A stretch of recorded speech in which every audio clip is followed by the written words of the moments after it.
Hello ladies and gentlemen, youth at all ages, boys and girls. Kanizere ko umeze fresh sana, nizere ko umeze neza kandi nanjye nicyo nkwifuriza, unyemere nkwifurize kugubwa neza, kugira amahoro y'Imana, kugira impagarike n'ubugingo, nkwifurize kugira amahoro kabisa, ibintu bikugendekere neza cyane. Hanyuma ndagushuje cyane rero dukurikiye, hari abari mu Rwanda, hari hanze y'igihugu cy'u Rwanda, njya babona kabisa batanga commentaire, mwese ndabaramukije cyane ari mu bihugu bitandukanye.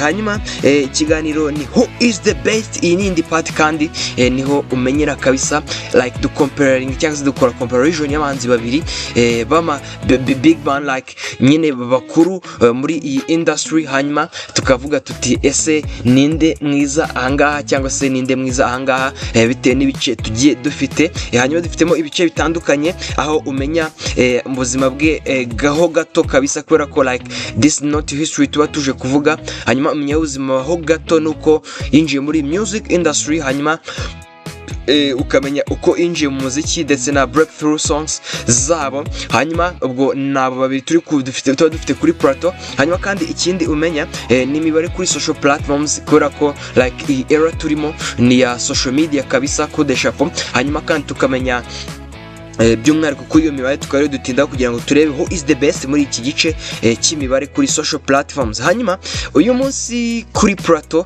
ngufitiye witwa Kizigenza Juno ndetse n'uwitwa Chriss Eazy. Hanyuma rero abakunzi babo mwigire hafi kabisa, mwigire hafi kugira ngo tuganire, mumbwire muti ese who is the best mu by'ukuri mu bice bitandukanye dufite hano kuri plateau y'uyu munsi. Hanyuma nk'ibisanzwe twashimye Pacifique, this is a story magazine 60. Hanyuma kiganiro cyitwa who is the best nkuko namaze kubabwira. Ndagushuje wowe tuba tubanye buri munsi kabisa, niba mushyashya kandi kuri subscribe tuguhaye ikaze aha ni mu rugo. Hanyuma kandi imba urusanzwe nawe turagukunda cyane, uri imfura cyane. Hanyuma kandi no kuri like, duhe na commentaire yawe yo wifuza ko cyangwa se yawe wifuza ko twaza gushyira kuri plateau y'ubuta. Hanyuma unyemerere dutangirire ahangaha, nyemerere dutangire ku mateka ndetse n'intangiriro mu muziki wabo. Ndavuga Chriss Eazy ndetse n'uwitwa Juno Kizigenza cyangwa se umwite huha nkuko ajya abyita. Hanyuma duhere ku gice cyabo cy'ubuzima bw'uko binjiye mu muziki n'intangiriro. Hanyuma amazina ye bwite bwo duhere kuri Chriss Eazy, mwite King of the Digital Wave. Amazina ye bwite yitwa Rukundo Christian Sengimana, aya niyo mazina ye bwite. Hanyuma izina ry'ubuhanzi ni Chriss Eazy kabisa. Hanyuma uyu mugabo yavukiye mu gihugu cyacu cyiza cy'u Rwanda, avuka akunda umuziki kabisa. Hanyuma mu njyana aririmba akunze kurimba cyane kabisa injyana ya afrobeat, urban pop zina trap afro. Ngira ngo n'umuhanzi kabisa wanatangiye uririmba hip hop. Ngira ngo indirimbo yitwa Surabizi abantu barayizi cyane abakunzi be, ngira ngo nayo breakthrough song ye ya mbere. Hanyuma intangiriro yinjiye mu muziki mu mwaka wa 2019-2020. Hanyuma azamuka cyane binyuze ku mbuga nkoranyambaga. Hanyuma ngira ngo afite indirimbo nyinshi zagiye ziba ama hit after hit. Ngira ngo afite indirimbo yitwa Surabizi nayo babwiyeho, akagira indirimbo yitwa Bana ndabana kabisa, ngira ngo nayo murayizi. Ni indirimbo yakunzwe cyane n'urubyiruko kabisa, barayikunze cyane. Afite Tekereza, afite yitwa Jugumira nayo yakunzwe cyane, afite Follow Me yana kabisa. Ngira ngo ni indirimbo yatwaye igihembo cy'indirimbo like korabo nziza y'umwaka, ngira ngo niba nibuka neza mu bihembo bya IMA cyangwa se Isangano Music Festival Awards. Hanyuma umwihariko ni umuhanzi ufite fan base nini cyane mu rubyiruko. Iki si ikintu cyo gutinda kubera ko like uyu mugabo ni munini man bro, like hari ukuntu abantu batagiye bumva like ubunemene bw'uyu mugabo cyangwa se like uburyo ari umuntu mukuru cyangwa se ari umuntu ufite vision ndetse na fan base nini cyane. Man umujene udatinya gufata indirimbo ngo ayirekure mu gihe hari battle cyangwa se competition y'ibifi bibiri binini hano mu Rwanda twemera cyane, Bruce Melody ndetse na Debeni. Agafata indirimbo mu gihe hari indirimbo yitwa Munyakaza iri kuvugwa, hakaba indirimbo yitwa Indabo zanjye iri kuvugwa. Abantu bari focus cyane kuri izo ndirimbo z'abo bahanzi bakuru banini. Hanyuma akaba yatereka nshyira hanze indirimbo yitwa Sambe, aho yakoreye amateka. Indirimbo ndakugerageza gato ngohereza ga statistique kukuntu ibintu biba bimeze kugira ngo mvuke ukuntu ari mukuru cyane. Nibango yashyize hanze indirimbo yitwa Sambe afatanyije n'uwitwa Dani nanone. Hanyuma I said like nyine abantu bari bahugiye cyane kuri izo ndirimbo z'abagabo banini ndavuga Ben na Bruce, hanyuma indabyo zanjye ndetse nitwa Munyakazi, hanyuma ashyira hanze indirimbo yitwa Sample ari kumwe na Dani Nanone, hanyuma iyi ndirimbo ihita viral cyane kurusha n'izo zose, ndavuga yitwa Munyakazi ndetse n'iyo yitwa indabyo zanjye, kubera ko uyu munsi yamaze kuza abantu barenga miliyoni ku rukuta rwa YouTube. Hanyuma kandi iyi ndirimbo mukuza miliyoni gusa kubera ko like yasize indirimbo ya The Ben yitwa indabyo zanjye, ngira ngo niba yanuje miliyoni don't remember neza cyane, kubera ko ejo nakoraga ikiganiro ndirimbo ifite 900 kandi maze ukwezi kurenga. So umuhanzi munini, abahanzi benshi barakoze rero muri iki gihe. Uwitwa Juno yakoze indirimbo abantu benshi ntabwo bigize bayimenye kubera abantu bari focused kuri izo ndirimbo. Hanyuma uwitwa Bwiza nibyo ubwitwa Bwiza yakoze boda boda, abantu ntabwo like yaramenyekaye ko abantu ntabwo bayimenye cyane. Uwitwa abahanzi benshi bagiye basora tracks menshi muri ira bato y'abagabo, ariko abantu benshi ntibagenda bagira bate bazimenya. Hanyuma umuhanzi rero n'umuhanzi mukuru uzi cyangwa se like munini muri ibi bintu, kubera ko turaza no kwibona mu mibare, urebe ukuntu afite vision nini cyane, bigende n'ukuntu imibare itumbagira n'igihe gito amaze kuri izo social platforms muraza kugenda mubibona. Hanyuma uko nuko yinjiye mu muziki yitwa Chriss Eazy cyangwa se Rukundo Christian Ngimana. Hanyuma tunyaruke cyane kabisa ku muhanzi nkunda cyane, nawe ni umuvocalist mwiza, injyana zose ushobora kumushyiramo yaziririmba.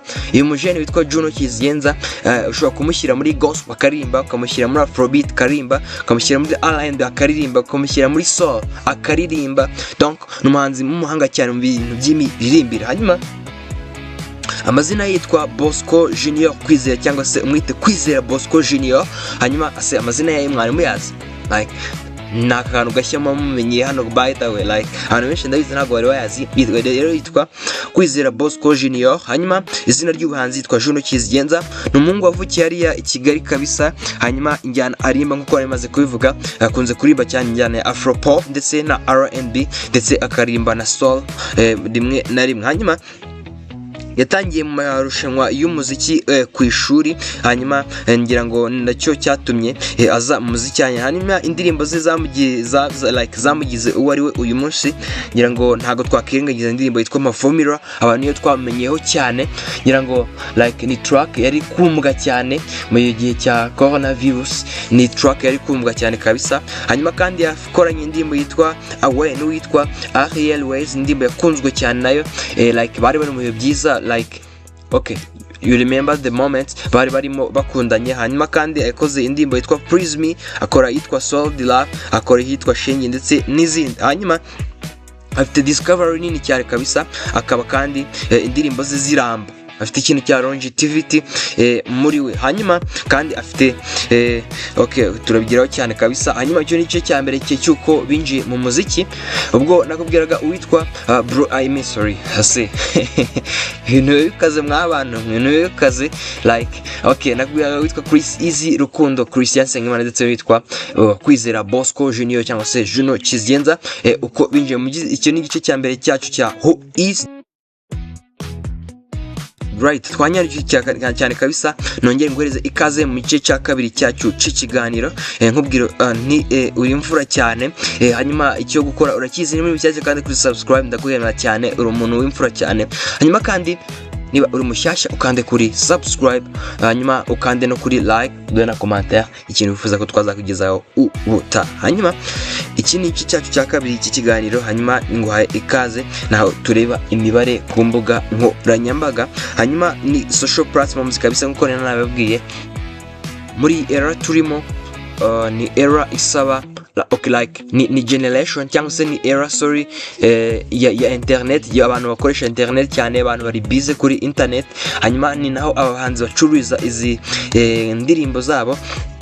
Hanyuma bikaba ngombwa ko like arizo bakoresha cyane bamenyekanisha ibihangano bya first of all, babicururizaho kugira ngo n'abantu babashe kubyaccessinga byoroshye cyangwa se kugeraho byoroshye, bakoresha izi social platforms rero. Hanyuma mu kugereranya abahanzi cyangwa se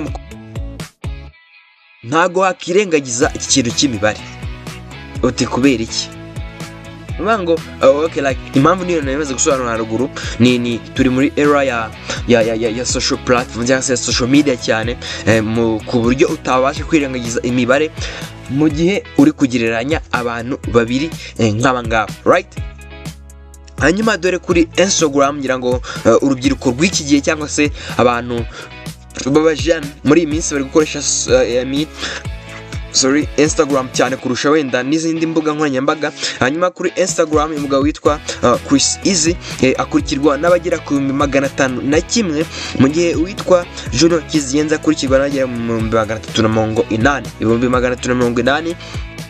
Ubwo birumvikana ko witwa Chriss Eazy amutambutseho kabisa imibare itari myinshi cyane. Urumva ko Chriss Eazy ahangaha aba ayoboye, right? Hanyuma witwa kandi Chriss Eazy ubwo twageze kuri TikTok, nayo ni social media ikundwa cyane n'urubyiruko, usanga kabisa abantu benshi bari guscrollinga bareba uko ibintu bimeze hariya. Hanyuma witwa Chriss Eazy akurikirwa n'ibihumbi 461, mu gihe witwa Juno Kizigenza akurikirwa n'ibihumbi 253 n'ibihumbi 600. Hanyuma naho urumva ko Chriss Eazy ayoboye cyane, right? Hanyuma witwa Chriss Eazy kuri Facebook nayo ikoreshwa cyane n'abantu bavanze, okay, like ubwo ndavuga abantu b'urubyiruko ndetse n'abantu bakuru, kubera ko like Facebook yakutangiye gukoreshwa cyane kera cyane, I mean n'abantu bakuru barayizi. Abantu like nyine uzasanga abantu benshi baninjiye kuri Facebook mbere yuko bagira bate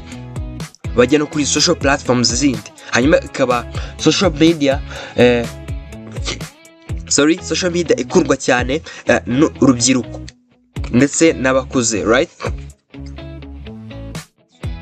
Hanyuma kuri Facebook witwa Chriss Eazy akurikirwa n'ibihumbi 51, mu gihe witwa Junior cyangwa se Juno Kizigenza akurikirwa n'ibihumbi 181. Urumva ko hanga Juno Kizigenza aba agenda cyane. Hanyuma isesengura kuri imibare witwa Chriss Eazy ayo platform z'urubyiruko, ndavuga Instagram ndetse na TikTok, mu gihe Juno Kizigenza nawe ayoboye Facebook, right? Hanyuma ango ni ku gice cya social media. Hanyuma twagiye kuri mbuga zicuruza imiziki, ari nazo bakoresha cyane, nazo bari focused kuri zo cyane. Nyemerere tujye kuri YouTube habisa. YouTube numbers, count numbers cyangwa se ni imibare y'ubu, ariko bitabujije ko meme na like nizi social platforms tumaze kuvuga haruguru, TikTok, Instagram ndetse na Facebook, ushobora kujyaho aka kanya ugasanga imibare yahindutse, yazamutseho gato cyangwa se yahindutse mu bundi buryo, kubera ko like abahanzi banini bafite audience ihoraho iri consistent. Hanyuma like nyine bahora babareba ibihangano byabo cyangwa se like bahora kuri social media zabo, ushobora gusanga rero imibare yazamutse kubera ko bahora bunguka inshuti nshya buri munsi, kubera ko na like n'abahanzi banini. Hanyuma ushobora gusanga imibare yahindutse, rero ntuze kugira ikibazo, imibare ihinduka buri kanya, kandi turi kuyireba ushobora gusanga aho yahindutse. Hanyuma twigire kuri Facebook, kuri YouTube, kandi numbers ivuga ko hanyuma witwa Chriss Eazy yinjiye kuri YouTube mu mwaka wa 2017, hari ku itariki ya 26 z'ukwezi kwa karindwi. Hanyuma kuva yayinjiraho iyo YouTube amaze kugira abamukurikira bagera ku 691. Hanyuma akagira abarebye indirimbo ze bose barenga miliyoni 69. ubwo ni video makubeze kuri 23 amaze gushyira kuri YouTube. Man, uyu mugabo ntasanzwe, like nomango inje kuri YouTube nyuma yuwitwa The Ben. Man, The Ben murabyibuka muri part 1 twageneje The Ben na Bruce, hanyuma murabyibuka ko uwitwa The Ben ari mu 500 kandi we yinjiye ku mwaka wa 2015. No kuvuga ko uyu muhanzi witwa Chriss Eazy afite vision nziza cyane kabisa muri uyu muziki. Ntekereza ko nageza no ku myaka agize, amaze muziki uyu nguyu witwa The Ben, cyangwa se like igihe YouTube ye imaze imyaka imaze, ndakeka noneho ingi izageza kuri iyo myaka ifite imibare iri avance kuri noneho kurutaho cyane kuri iyo ngiyo. Hanyuma bishatse kwerekana ko nyine like ni umuntu ukunzwe cyane, ufite igikundiro mu banyarwanda ndetse n'abanyamahanga, kubera ko like ko ufite video 23 gusa zararebwe na miliyoni 69 tukaba afite abasubscribers bangana batyo. Ni igitangaza brother, ni igitangaza kubera ko like usanga hari abahanzi bagize indirimbo wenda zigera no kuri 40 like ziruta izi ngizi bataragira bakurikira. Bishatse kuvuga ko like n'umuhanzi nyine ufite igikundiro, ufite inshuti za nyazo, ufite abafana ba nyabo like bakunda nyine ibintu bye kabisa, batitaye ngo kuri consistency yo guhozaho cyane cyangwa se gushyiraho ibintu byinshi cyane. Nuvuga ngo like nyine afite fan base nini cyane yitwa Chriss Eazy, anga ni kuri YouTube. Hanyuma Juno Kizigenza kabisa nawe yinjiyeho mu mwaka 2019, ni nyuma ho gato y'umuhanzi witwa Chriss Eazy. Hanyuma yinjira ku itariki ya 16 z'ukwezi kwa 10. Hanyuma mu kwinjiraho kugeza uyu munsi amaze kugira amukurikira abasubscribers bagera ku 518. Hanyuma abarebye indirimbo cyangwa se ibihangano bye byose biri kuri iyi YouTube channel ni miliyoni zigiye kuri 58, 335 n'abantu 441. Hanyuma mu gihe video bamaze gushyiraho zigera ku 194. Hanyuma ngana icyo bivuze niki, hano mwitondera imibare. No kuvuga ngo uwitwa Juno Kizigenza yinjiyeho nyuma ya Chriss Eazy y'imyaka 2, yinjiyeho nyuma y'imyaka 2 Chriss Eazy afunguye YouTube. No kuvuga ngo afite 518. Bishatse kuvuga ko nyuma y'indi myaka 2 mu gihe ubwo azaba ageze mu myaka Chriss Eazy agezemo yungu yamaze kuri Facebook, kuri YouTube, ashobora kuba yageze iyi mibare. Imibare ntabwo ari mibi by the way, ntabwo ari mibi, ashobora kuba yamugezeho cyane ko nawe adahagaze. Ndavuga Chriss Eazy we ashobora kuzaba yaraharenze, ariko mu myaka tugeranya imyaka runaka ingana ashobora kuzaba yagize gute yarahageze, right? Hanyuma tujye ku kindi gice cy'imibare kabisa cya streaming cyangwa se aho bumvira imiziki. Duce ku rubuga rwa Audiomack kabisa, niho twabashije kuba tubona imibare. Ku rubuga rwa Audiomack official states zigaragaza ko uwitwa Chriss Eazy akurikirwa n'ibihumbi 34 n'abantu 800, mu gihe uwitwa Juno Kizigenza akurikirwa n'ibihumbi 45 n'abantu 800. Bishatse kuvuga iki? Bishatse kuvuga ko ahangaha uwitwa Juno Kizigenza ayoboye cyane. Hanyuma total account praise ni miliyoni 4,920, ubwo ni Chriss Eazy afite miliyoni 4,920, mu gihe uwitwa total account praise za Juno Kizigenza afite miliyoni 10,200. Urumva ko ahangaha naho ayoboye kuri streaming uwitwa Juno arayoboye cyane. Hanyuma ku kijyanye n'aba like current numbers z'abamwumva ku kwezi cyangwa se umubare w'abumva ku kwezi, uwitwa Chriss Eazy uyu munsi ngira ngo mu kwezi gushize yumviswe n'ibihumbi birenga 36 n'abantu 400,